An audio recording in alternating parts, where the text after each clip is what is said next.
Kids, let's talk Hindi में आपका स्वागत है। आज हम अपनी इस वीडियो में बात करेंगे बोली, भाषा, उपभाषा और साहित्य की। तो आइए स्टार्ट करते हैं। तो हम सबसे पहले देखते हैं कि साहित्य क्या है। साहित्य किसे कहते हैं? ज्ञान का संचित कोश साहित्य कहलाता है। सिंपल भाषा में कहें तो जो भी हम अपने मन के विचारों को लिखते हैं उसे साहित्य कहते हैं। साहित्य दो टाइप का होता है, गद्य और पद्य।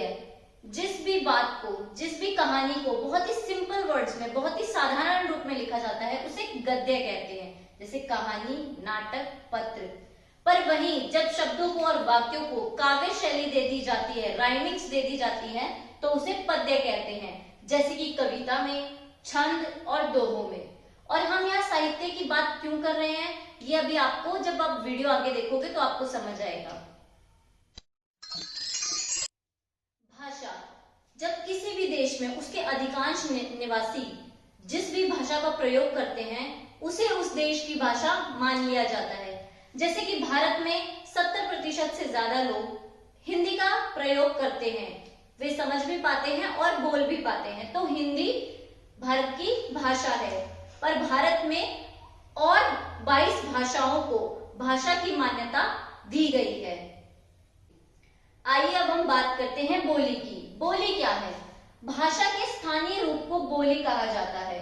जब किसी भाषा को उसको थोड़ा सा मॉडरेट करके, थोड़ा सा चेंज करके किसी पर्टिकुलर रीजन में बोला जाता है उसे बोली कहते हैं। जैसे कि अवधी, ब्रज, ये हिंदी जैसे ही बोली जाती है, परंतु थोड़ा सा इनमें शब्दों का बदलाव है, बोलने के तरीके में बदलाव है, इसलिए इन्हें बोली कहा जाता है। ये ज्यादा लोगों द्वारा नहीं बोली जाती, ये कुछ पर्टिकुलर नंबर ऑफ पीपल ही इसे बोल पाते हैं, इसलिए इसे बोली कहते हैं।